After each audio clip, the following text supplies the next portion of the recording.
Neste momento, o diretor do Comércio Exterior da Câmara de Comércio, Indústria e Serviços no Brasil, que é o Arno Gleisner, que está conosco ao vivo aqui para também trazer a visão, a análise do impacto disso no nosso país. Quem também chega por aqui, nossa colunista, Raquel Landim, para nos ajudar nessa missão aqui de entender esse assunto de extrema importância, não apenas para o Brasil, mas para o mundo. Olá, senhor Arno, muito obrigada por estar aqui conosco. Bom dia ao senhor. Bom dia, Fabiola. Fico à disposição. Bom dia, Raquel. Bom dia, Fabiola. Bom dia, Josias. Bom dia ao nosso Bom dia. entrevistado. Vamos lá, qual é o impacto para o Brasil? Alguns estão falando assim, mas não é tão grave assim. É grave, não é grave? Teremos aí muitos empregos que podem ser perdidos, teremos prejuízo. Qual é o impacto para o Brasil dessa taxação imposta por Donald Trump? Olha, a taxação não foi imposta apenas ao Brasil, ela foi imposta a todos os fornecedores de aço importado pelos Estados Unidos. Tanto ao Brasil, pode haver um favorecimento ao produtor americano, mas ele não pode também reagir tão rapidamente e aumentar a sua produção, de maneira que a importação global dos Estados Unidos diminuiria. Isso não pode acontecer no curto prazo, nem no médio prazo. Então, não há uma repercussão grave de maneira nenhuma. Uma repercussão quase nenhuma.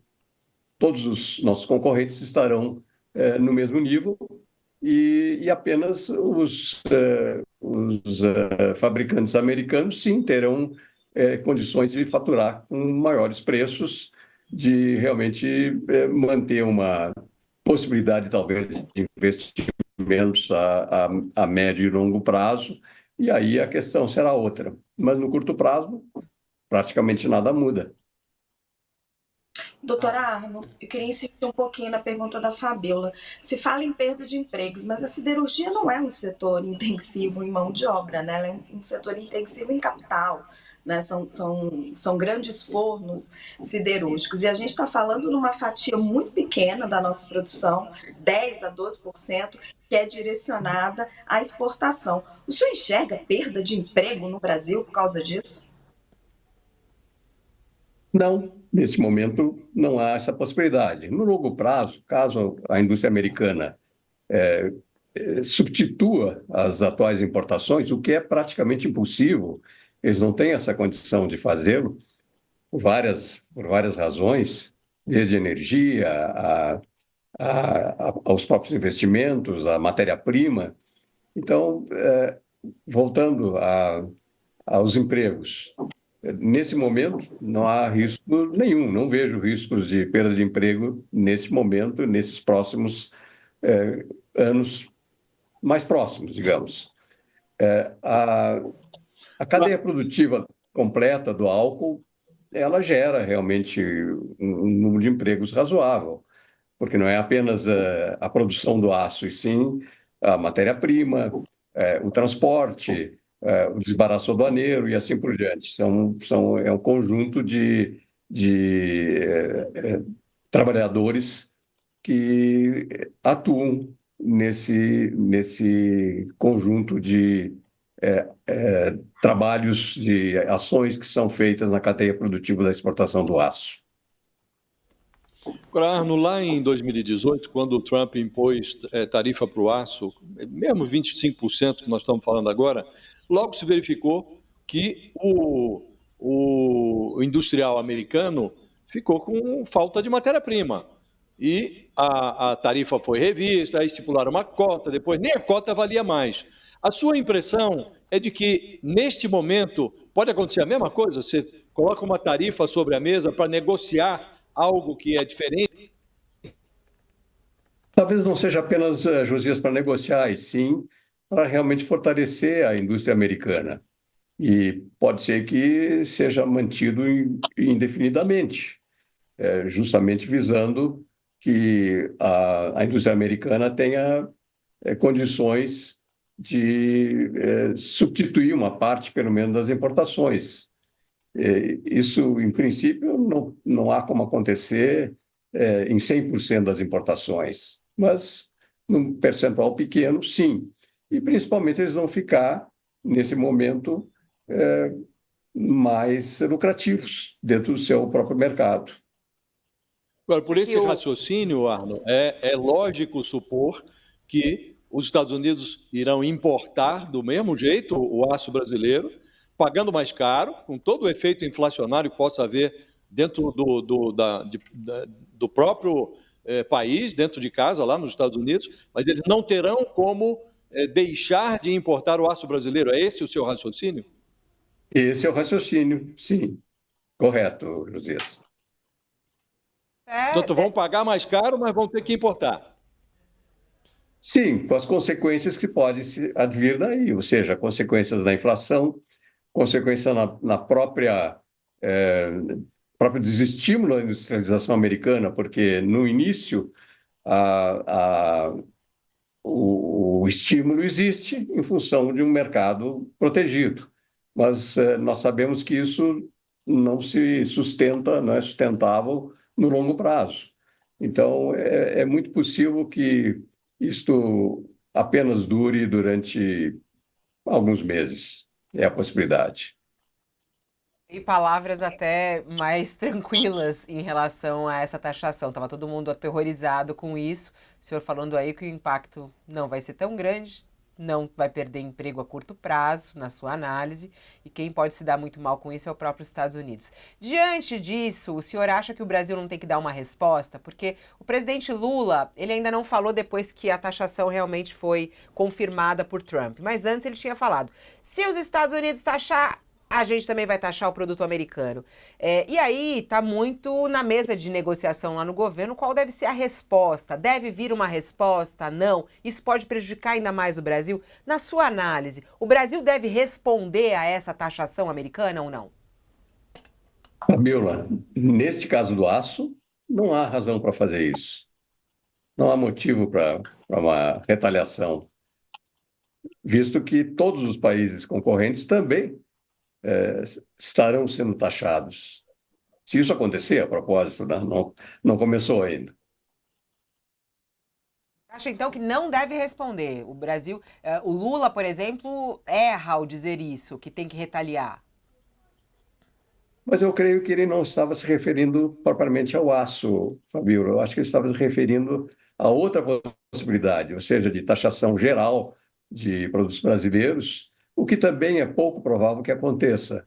Isso provavelmente vai acontecer, ou já está acontecendo, né, com produtos do México, do Canadá e da China, porque esses sim são países que têm uma balança comercial desfavorável aos Estados Unidos, o que não ocorre com o Brasil. Agora, Arno, a gente está acompanhando, né, essas medidas de Trump que tem esse objetivo de fortalecer, né, a indústria local, a indústria americana. Ele fala para tornar os Estados Unidos mais ricos, né, um país mais rico. Por outro lado, olhando para o Brasil nesse ponto, o que o governo brasileiro deve fazer para fortalecer, né, para proteger o seu mercado interno? Como é que o senhor vê hoje a atuação do governo brasileiro em favorecer a sua indústria, né, em fortalecer, né, a economia local? Bem, em primeiro lugar, eu entendo que taxação de importação, pelo menos em níveis elevados para proteger a indústria, não é um bom caminho. Ela acaba levando a falta de atualização a tecnologias superadas, e esse não é um bom resultado para nenhum país. Também um aumento de taxação, ele contribui com a inflação. E, por outro lado, finalmente, se incentivos são dados, em minha opinião, eles são muito melhores quando horizontais, ou seja, aplicáveis a toda a indústria, e não a segmentos específicos que podem se beneficiar, mas também geram efeitos negativos de desequilíbrio econômico. Arno, nós temos uma empresa brasileira, que é a Gerdau, que opera nessa área e que está assentada também lá nos Estados Unidos. Tem uma planta nos Estados Unidos. Qual é a vantagem relativa para a Gerdau em relação a essa medida que foi adotada pelos Estados Unidos? E nós temos, no mercado da siderurgia, outras empresas brasileiras em condições de se instalar nos Estados Unidos? Valeria a pena ou não é negócio? Bom, em primeiro lugar, essa decisão da Gerdau está se mostrando muito acertada. Eles hoje não exportam para os Estados Unidos, mas atendem o mercado americano com plantas próprias dentro dos Estados Unidos. Essa é a situação ideal. A internacionalização de empresas brasileiras é um caminho muito recomendável.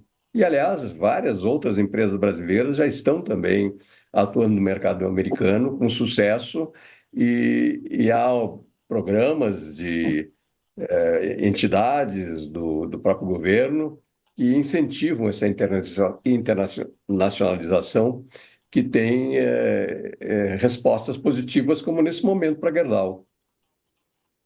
E as outras empresas que ele lhe perguntou, quais são elas? Na siderurgia tem outras em condições de migrar para os Estados Unidos, se instalar lá? Não, né?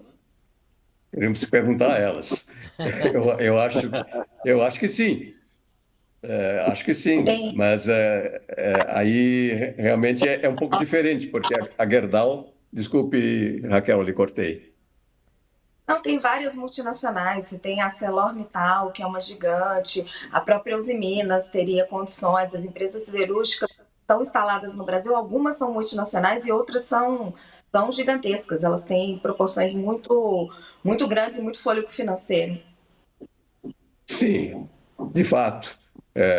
Eu acredito que a Mittal até já esteja no mercado americano, suponho que sim, né, pelo porte deles, eles suponho que já estejam, mas há uma situação um pouco diferente em relação à Gerdau. A Gerdau tem a sua matéria-prima na sucata, ao passo que essas outras mencionadas têm a matéria-prima no minério. É uma situação um pouco diferente.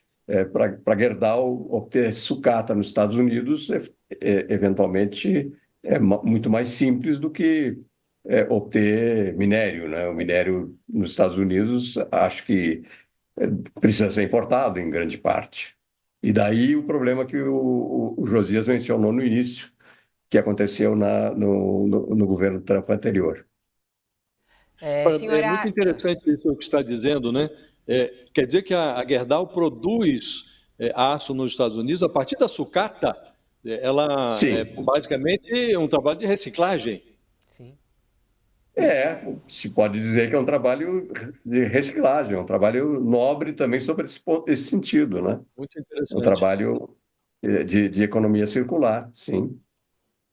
Arno, muito obrigada por estar aqui conosco no nosso All News desse dia quente. Tô até mais calma depois da sua entrevista, assim, bem mais tranquila, com esse cenário traçado. E não vai ter tanto impacto, assim, a gente só se esquenta. Deixa o Trump falar lá, não é isso?